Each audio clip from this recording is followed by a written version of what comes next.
After moving around a lot, Max and his mom return to the house where he lived as a baby. While unpacking, Max finds a photo of his dad Jim who passed away. But something strange happens. When he touches the photo, the TV starts glitching, confused and thinking he's seeing things. Max washes his face and heads to school. On the way, he passes an old laboratory called N-Tech, where his dad used to work. As he looks at the place, his mom sends him a text. But when Max picks up his phone, his hands make it shut off completely. Now he's sure something's wrong with him. Panicking, Max rides his bike to school, but he's so distracted that he almost crashes into a truck. He flips his bike over a railing.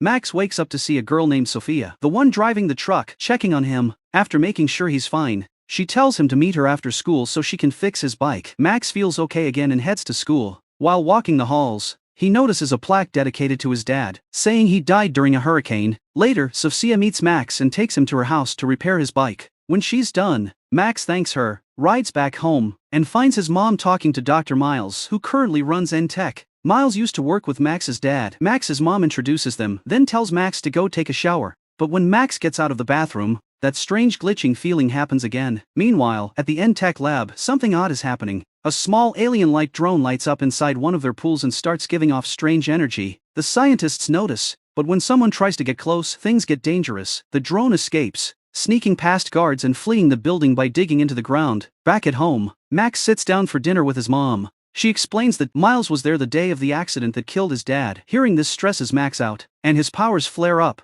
cutting all the power in the house. When he goes to the basement to fix the fuse box, Max finds survival supplies, food, water, and hurricane guides hidden away. This makes him even more curious. Eventually Max reconnects the power and goes back upstairs, where his mom and Dr. Miles are arguing. Miles leaves but gives Max his business card, saying he can call if he wants answers. Later, Max searches Miles on the computer and finds news about the tornado that destroyed the N-Tech lab. As he learns more, Max's powers start acting up again. His hands start glowing with some kind of liquid energy. Confused and overwhelmed, Max heads outside to test his powers. He realizes he's like a human battery, capable of creating energy. But because he doesn't know how to control it, things around him blow up. After his test, Max goes on a date with Sophia at a restaurant. During their meal, Max's powers start acting up again. He feels sick, temporarily loses his hearing, and even causes a blackout in the restaurant. Panicked, he rushes to the bathroom. Under the darkness, he realizes his entire body is glowing. Scared of being discovered, Max runs out of the restaurant, leaving Sophia behind without any explanation. Not knowing what's happening to him,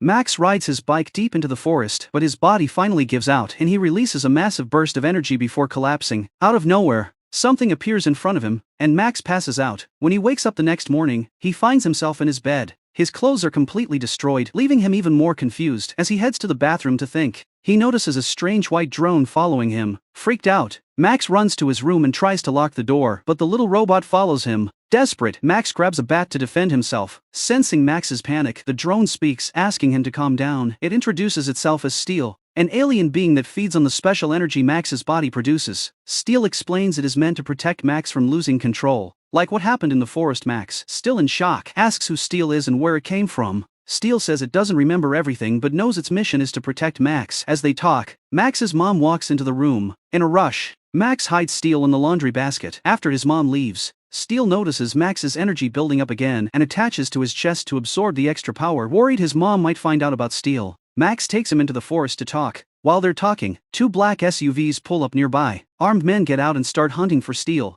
forcing Max and the alien to run for their lives. During the escape, something strange happens. Max and Steel's minds connect, and Max sees a memory of his dad, Jim. In this memory, Jim is attacked by strange creatures called Ultra Lynx.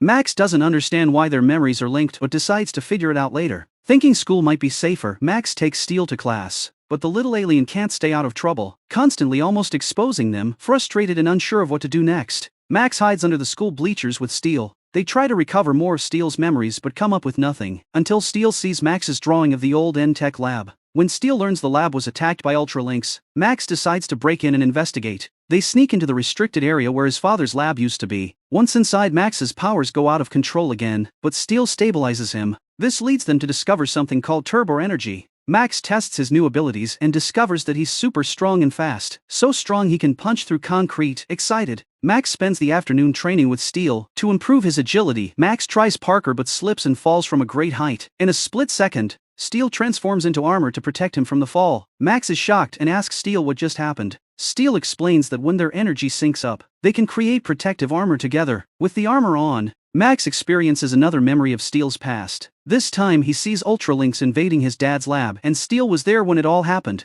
Curious, Max asks how Steele knew his dad, but the little alien says it can't remember, deciding he needs more answers. Max remembers Miles might know something. He goes home, finds Miles' business card in the fridge with N-Tech's address, and heads there. On the way, Max talks to Steele, who reveals more about the Ultralinks, explaining they can control the elements and were likely responsible for the storm that killed Max's dad. Distracted by the conversation, Max nearly gets hit by Sophia again. She stops her car this time to scold him for almost causing an accident. While Max tries to explain, Steele warns him they're being followed. Forced to act quickly, Max rides down an alley to escape, leaving Sophia behind and confused. Steele suggests they use the armor to escape, but Max refuses. Instead, he comes up with a plan to split up and lose their pursuers. Though Steele thinks it's a bad idea, he follows Max's instructions. While Max rides off, Steele punctures the tires of their enemies' car to buy them more time. Max comes out of the alley and runs into Sophia, who immediately starts complaining about how he always leaves her in the middle of a conversation. Max tries to explain but quickly notices the SUV following him. Without much time to explain, he asks Sophia for a ride. She agrees, and Max puts his bike in her truck. Sophia drives him to N-Tech, where they meet Dr. Miles. Inside, Miles shows them around the facility and shares stories about working with Max's dad, Jim. Wanting more answers, Max asks to speak with Miles alone. He asks what really happened during the accident that took his dad's life. Miles explains that when he arrived at the lab that day, it was already destroyed. Miles then shows Max a miniature energy core, which he says was Jim's greatest project, designed to capture any kind of energy. According to Miles, Jim was so obsessed with the core that he skipped important safety procedures, which Miles believes caused the lab accident. Shocked and upset by this, Max feels his powers flare up again. The energy is quickly absorbed by the core, but Miles doesn't say anything about it. Sophia walks in, noticing Max isn't feeling well, and tries to help him, but instead of staying, Max decides to leave, running away from both Sophia and Miles. As he runs along the train tracks, Max has flashes of his dad's memories. Dizzy and disoriented, he suddenly realizes a strong windstorm, a hurricane, is coming toward him. Recognizing that this is an Ultralent, he hides inside some concrete pipes. After a few seconds, the windstorm abruptly stops and Max hears someone honking nearby. He finds a woman whose car is stalled on the train tracks. With a train quickly approaching, Max uses his powers to jump-start the car, giving her enough time to drive away and escape. But the Ultralinux isn't finished. It reappears, transforming into a raging tornado. With the storm now dangerously close, Max runs to a nearby cabin for shelter. He thinks he's safe for a moment, but the tornado comes straight for him and destroys the cabin, leaving him exposed. Finally, the Ultralinux reveals itself from the storm, stretching out a massive arm to grab Max. At the last second, Steele shows up and transforms into armor to protect Max, absorbing part of the impact. The attack knocks Max and Steele out of sync, and they are forced to flee for their lives. They take cover behind a fence, but Max is determined to stop the storm. He tries to use his powers but fails, only managing to mess with a nearby railroad signal. The Ultralinux closes in and tries to pull Max into the storm again. Max holds onto the fence for dear life as Steele flies to him, re-sinks, and surrounds him in armor once more. This not only saves Max but also stops the storm. With the tornado gone, Steele notices the Ultralinux core is exposed and tells Max to attack. Max listens and fires a blast of energy, destroying the Ultralinux instantly. As Max stands there processing what happened, the destroyed Ultralinux falls in front of him. Its appearance shocks him. It looks almost identical to Steele. This triggers memories of the night his father died, and Max suddenly realizes that the Ultralinux betrayed Jim. It had tampered with the energy core, causing the accident that led to his dad's death. Furious, Max accuses Steele of being a traitor, believing he was somehow involved in his father's death. Ignoring Steele's attempts to explain, Max storms off, leaving his partner behind. Confused and angry, Max returns home but he finds armed men in the hallway of his house. He instantly assumes they've captured his mom, Molly. While trying to come up with a plan, the soldiers spot Max and chase him into the woods, forcing him to flee. Not knowing where else to turn, Max goes to Sophia. He promises to explain everything later but urgently asks for her truck and a phone. Using a special glove, Max calls Dr. Miles and tells him his mom has been captured. Miles realizes this is just like what happened when Jim was alive. He warns Max that they've likely taken her to the old N-Tech lab and that it's a trap. But Max doesn't listen, and drives straight there. On the way, his powers start to spike, causing streetlights to explode and making his truck stop working. Since his bike is still in the dumpster, Max pedals to the abandoned laboratory, searching for his mom. Meanwhile, Sophia calls Molly to check on Max. Molly says she doesn't know where her son is, and Sophia mentions he has been acting strangely since their visit to Miles. After hanging up, Molly asks some in-tech soldiers if Miles ordered them to eliminate Steel. When she learns that he did, she realizes that Miles, Jim's former partner, is a traitor. She tells the soldiers that she owns a majority of in-tech, so they must listen to her and help find her son. Unaware that he has been tricked, Max keeps looking for his mom and eventually finds the lab where his dad worked. There, he discovers that someone is monitoring his vital signs. While exploring, he finds the life-sized energy core and realizes Steel is trapped inside.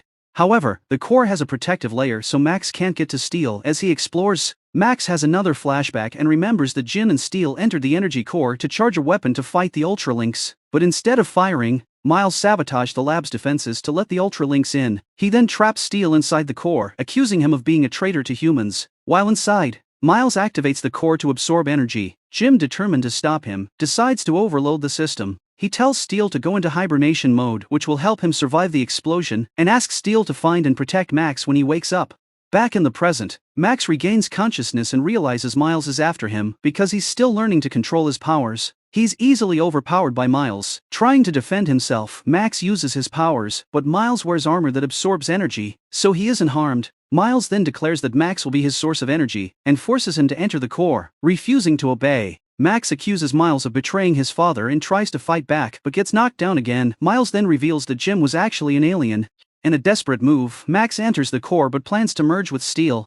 Inside the machine, he apologizes for doubting Steel and begins to overload the core with energy, distracting Miles. Now reconnected with Steel, Max activates his turbo mode and comes out of the core ready to fight. This time he can fight back more effectively. However, Miles's armor continues to absorb Max's traction energy, making him weaker. To regain an advantage, Steel activates turbo camouflage mode, allowing them to sneak attack Miles, but Miles can see their movement in the water and he gains the upper hand again. As Max is pinned to the ground, Miles drains his energy and separates him from Steel. Just then, N-Tech soldiers arrive and start shooting at Miles, giving Max a moment to think. Max devises a plan to overload Miles's armor and create an explosion, just like he did in the forest. They rush at Miles and let him stab Steel's armor, activating turbo mode. With a huge surge of energy, Miles' armor begins to fail, and Max finally causes the explosion he wanted, defeating Miles but using up a lot of his own energy. A few moments after the blast, Max and Steel wake up and are rescued by N-Tech soldiers. Back home, Molly finally tells Max the whole truth. After Jim's death, she moved to different cities to keep him away from the Ultralinks. When Miles suggested using the N-Tech system for safety, she returned, almost risking Max's capture, but they managed to defeat Miles. However, the Ultralinks are still out there, and soon,